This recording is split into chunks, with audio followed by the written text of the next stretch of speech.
Educational channel విద్యా ఉద్యోగ సమాచారానికి స్వాగతం.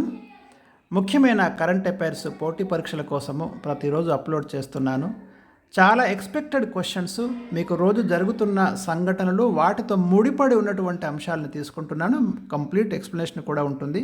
మరి ఈ ఛానల్ని సబ్స్క్రైబ్ చేసుకోండి. ఇలాంటి అప్డేట్స్ అన్నీ కూడా మీకు వస్తుంటాయి. మీ పోటీ పరీక్షలకు ఇది ఒక బూస్ట్ లాగా పనిచేస్తుంది. ఇక పటాఫట్గా మనం ప్రశ్నలు చూద్దాం. ఫస్ట్ క్వశ్చన్, ఎన్నికలలో ఉపయోగించే సిరా ఇండియాలో ఎక్కడ తయారవుతుంది? ఎందుకంటే మనం ఎన్నికల సంవత్సరంలోనే ఉన్నాం. ఏదైనా కానివ్వండి, ఒక సంఘటన జరుగుతుంది అంటే దాని నేపథ్యము, దాని వెనుక ఉన్నటువంటి ప్రశ్నలు చదవాల్సి ఉంటుంది. అందుకే ఈ ప్రశ్న తీసుకున్నాను. Mysore paints and varnish limited company కర్ణాటకలో ఉంది. అక్కడ నుంచే దాదాపు దేశవ్యాప్తంగా జరిగే ప్రతి ఎన్నికకు కూడా ఈ ఇండెలిబుల్ ఇంక్ అనేది, ఎలక్షన్ ఇంక్ అనేది సప్లై చేయబడుతుంది. ఓటు వేసిన తర్వాత ఓటర్ యొక్క వేలికి గుర్తింపుగా, ఓటు వేసినట్టు గుర్తింపుగా ఈ ఇంకునైతే వాడడం ఒక నియమం అయితే ఉంది మనకు ఎలక్షన్ కమిషన్ గైడ్ లైన్స్లో. దీంట్లో ఉండే రసాయనిక పదార్థం సిల్వర్ నైట్రేట్. ఈ ప్రశ్న గతంలో ఉందండి. సిల్వర్ నైట్రేట్ అయితే దీంట్లో మనకి ఉండేటటువంటి కెమికల్. ఇక్కడ కూడా మీరు ఫోకస్ చేయండి. డెఫినెట్గా క్వశ్చన్ మనం ఎక్స్పెక్ట్ చేయొచ్చు. అండ్ నెక్స్ట్ క్వశ్చన్ నెంబర్ 2, ఏ తెగకు చెందిన గిరిజనులు మేడారం సమ్మక్క సారలమ్మ జాతరను నిర్వహిస్తారు? మనకు ఈ సంవత్సరము సమ్మక్క సారలమ్మ జాతర ములుగు జిల్లా తాడ్వాయి మండలం మేడారంలో జరుగుతుంది.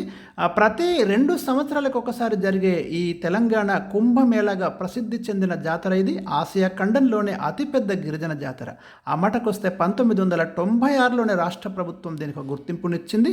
ఇక్కడ కోయ తెగకు చెందిన గిరిజనులు ప్రధాన పాత్ర పోషిస్తారు ఈ జాతరలో. మీకు నాగోబా జాతరలో మెస్రం వంశానికి చెందిన గిరిజనులు ప్రధాన పాత్ర పోషిస్తారు.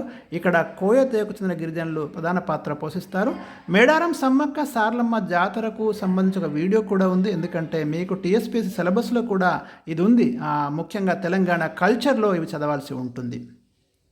అండ్ క్వశ్చన్ నెంబర్ 3, కాంగ్రెస్ ప్రభుత్వం హామీ ఇచ్చిన 6 గ్యారంటీ పథకాలు ఏవి? ఖచ్చితంగా మనం ఇక్కడ ప్రశ్న ఎక్స్పెక్ట్ చేయొచ్చండి. ఎందుకంటే ఏ ప్రభుత్వం అధికారంలో ఉన్నా ఆ ప్రభుత్వం అమలు చేసే పథకాల మీద తప్పనిసరి ప్రశ్నలు ఉంటాయి. ఇది చాలా కీలకమైనటువంటి గ్యారంటీ పథకాలు ఇవి. ఎందుకు అంటే మేనిఫెస్టోలో ఉన్నాయి, ఇంప్లిమెంటేషన్ స్టేజ్లో ఉన్నాయి కొన్ని. ఫస్ట్ దాంట్లో మీకు మహాలక్ష్మి స్కీమ్ ఉంది. మహిళలకు ప్రతి నెల 2500 సాయం, ఆర్టీసీ బస్సుల్లో ఉచిత ప్రయాణం, 500కే వంట గ్యాస్ సిలిండర్ ఈ స్కీమ్ కింద ఇవి ఇస్తామని చెప్పారు. అదేవిధంగా రైతు భరోసా, రైతులు కౌలు రైతులకు ఏటా 15,000 పంట పెట్టుబడి సాయం, వ్యవసాయ కూలీలకు సంవత్సరానికి 12,000 సాయం, వరి పంటకు ప్రతి క్వింటాలుకి 500 బోనస్ అని ప్రకటించారు. గృహజ్యోతి, దీని కింద ప్రతి కుటుంబానికి 200 యూనిట్ల వరకు ఉచిత విద్యుత్ అన్నారు. ఇందిరమ్మ ఇల్లు లేని వారికి ఇంటి స్థలంలో నిర్మాణానికి 5 లక్షల సహాయం, ఉద్యమకారుల కుటుంబాలకు 250 చదరపు గజాల స్థలం కేటాయింపు. యువ వికాసం, విద్యార్థులకు 5 లక్షల విద్యా భరోసా కార్డు. అదేవిధంగా ప్రతి మండలంలో తెలంగాణ ఇంటర్నేషనల్ స్కూల్స్ కూడా ఏర్పాటు చేస్తామని చెప్పడం జరిగింది. చేయూత, నెలకు 4,000 చొప్పున పింఛను, 10 లక్షల వరకు రాజీవ్ ఆరోగ్యశ్రీ బీమా అని పేర్కొనడం జరిగింది. ఈ 6 గ్యారంటీల మీద ప్రశ్న వచ్చే అవకాశం ఉంది కాబట్టి ఈ బిట్ అయితే ఇక్కడ పేర్కొనడం అనేది జరిగింది. ఇక 2024 అండర్-19 క్రికెట్ వరల్డ్ కప్ విజేత రీసెంట్గా జరిగింది. అండర్-19 క్రికెట్, ఇందులో ఆస్ట్రేలియా ఇండియాపై విజయం సాధించి కప్పును చేజిక్కించుకోవడం జరిగింది. దక్షిణాఫ్రికాలో జరిగింది ఈ సిరీస్ మొత్తం కూడా. సో అందుకే ఈ ప్రశ్న ఇవ్వడం అనేది జరిగింది. దేశంలో తొలి స్కిల్ ఇండియా సెంటర్ని కేంద్ర విద్య మరియు నైపుణ్యాభివృద్ధి శాఖ మంత్రి ధర్మేంద్ర ప్రధాన్ ఫిబ్రవరి 20, 2024న ఎక్కడ ప్రారంభించారు అనే ప్రశ్న ఇచ్చాను. దీనికి ఆన్సర్ సంబల్పూర్ అండి. ఒడిశాలో రీసెంట్గా ప్రారంభించడం జరిగింది. ఎక్కడైనా కానివ్వండి, first schemes, first programmes launch చేస్తున్నప్పుడు తప్పకుండా ప్రశ్నలు ఉంటాయి. అందుకే ఇది ఇవ్వడం అనేది జరిగింది. దీని యొక్క ప్రధానమైన ఉద్దేశం కూడా యువత నైపుణ్యాలను అప్గ్రేడ్ చేయడం మరియు పరిశ్రమల డిమాండ్కు అనుగుణంగా వారిని తీర్చిదిద్దడం అనేది దీని యొక్క ప్రధాన లక్ష్యం. క్వశ్చన్ నెంబర్ 6, 2024 సంవత్సరానికి గాను భారతరత్న పురస్కారం ఎంతమందికి ప్రదానం చేశారనే ప్రశ్న ఇచ్చాను. రీసెంట్గా మీకు 5గురికి ప్రదానం చేశారు. ఒక సంవత్సరంలో 5గురికి భారతరత్న ఇవ్వడం అనేది ఇదే మొదటిసారి అండి. కాబట్టి డెఫినెట్గా ఇక్కడ కూడా ఏదో ఒక ఎగ్జామ్లో మీకు ప్రశ్న ఉంటుంది. భారతదేశంలో అత్యున్నత పౌర పురస్కారంగా భారతరత్నను పరిగణిస్తాం. 1954 నుండి ఈ పురస్కారాన్ని ప్రదానం చేస్తున్నాం. 1954లో మీకు సి రాజగోపాలాచారి, సర్వేపల్లి రాధాకృష్ణన్, సివి రామన్లకి ముగ్గురికి ఇవ్వడం జరిగింది. 2024 కోసం అయితే ఇక్కడ మీకు Karpoori Thakur Bihar, LK Advani, PV Narasimha Rao Telangana, Chaudhary Charan Singh UP, MS Swaminathan Tamil Nadu. MS Swaminathan ప్రముఖ వ్యవసాయ శాస్త్రవేత్త. మీరు గమనించండి, వీరు ఎవరి మీదనైనా ప్రశ్న ఉండే అవకాశాలు అయితే ఖచ్చితంగా ఉన్నాయి. భారత్లో హరిత విప్లవ పితామహుడు, ఇందాకనే చెప్పాను, భారత్లో హరిత విప్లవ పితామహుడు ఎంఎస్ స్వామినాథన్.